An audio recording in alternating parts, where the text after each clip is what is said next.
Alexandre, là, une semaine après la noyade de ce jeune homme, là où vous êtes en ce moment, un autre drame a été évité de justesse. Que se passe-t-il? On le voit, là, c'est de toute beauté, mais c'est extrêmement dangereux et les gens s'y rendent quand même. Exactement, Paul. On vous parle en direct du barrage de la rivière Jacques-Cartier, là où ces deux incidents en moins de 10 jours sont survenus.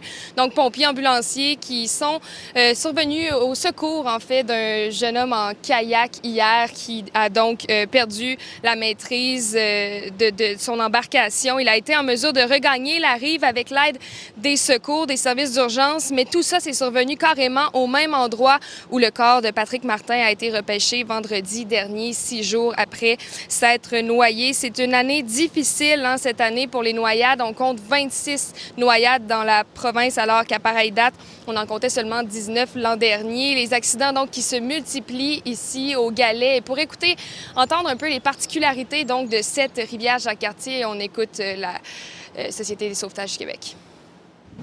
Bon, on voit qu'ils se promènent sur la rivière, puis bon, lorsqu'on a une bonne formation en kayak et on a de l'expérience, on est capable de lire les courants sur la rivière, puis justement éviter les pièges.